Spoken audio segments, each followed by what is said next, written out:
Александр Романов – ветеран специальной военной операции. В зоне боевых действий он командовал 2-й десантной штурмовой группой Оренбургского казачьего отряда «Барс-11». До того, как устроился в Поспредстве, я занимал должность заместителя главы Солецкого городского округа Оренбургской области. И в часть моих обязанностей входила передача похоронок совместно с военным комиссаром. И на 6-м парне, который погиб у нас из Солецка, я понял для себя, что нужно ехать на фронт и помогать ребятам. Написал заявление и в начале июня был отправлен в составе 11-го Барса Оренбургский казачий отряд. Александр был ранен и после реабилитации продолжает помогать бойцам СВО. Уже работая в Поспредстве и в едином координационном центре, он курирует солдат, которые возвращаются с линии соприкосновения. В первую очередь, когда встречаемся с ребятами, я у них спрашиваю один и тот же свой вопрос, в каком направлении работал. И уже начинаю про себя рассказывать, где я работал, где я служил, чем занимались. И ребята уже понимают, что я не просто гражданский человек, а тоже ветеран боевых и принимал участие в столкновениях с врагом. И уже открываются и более легче идут на контакт. Сегодня единый координационный центр курирует все вопросы, связанные со специальной военной операцией. Выстроена работа с опорными пунктами, которые действуют непосредственно в зоне боевых действий. Отлажено взаимодействие с госпиталями, с сопровождением раненых и их реабилитацией. Распределение солдат начинается с Ростова-на-Дону, где работает наш опорный пункт Вера Петровна Душкевич.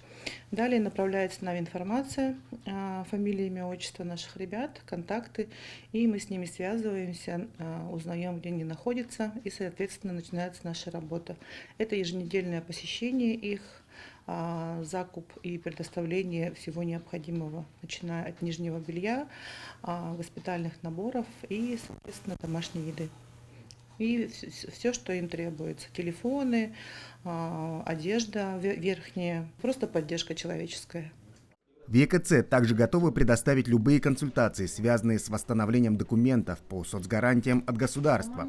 Также единый координационный центр совместно с Министерством труда Якутии разработали уникальный механизм, который позволяет бойцам получать выплаты за ранения, еще находясь в госпитале.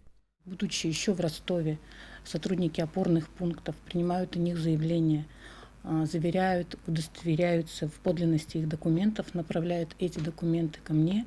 Я их здесь оформляю как необходимо, заверяю и по каналам закрытой связи направляю уже непосредственно на исполнение Министерства труда.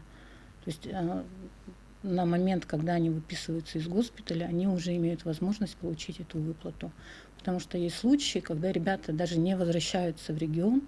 То есть если мы смотрим, как этот механизм работает в других регионах, то они должны вернуться лично, подойти, подать, и только тогда они смогут иметь возможность получить эту выплату. Обратиться за подробной консультацией по любым вопросам, связанным с СВО, можно по номеру горячей линии 122 и по телефонам постоянного представительства Якутии в Москве. Они указаны на сайте Поспредства. Максим Кардозу, Григорий Николаев, Москва.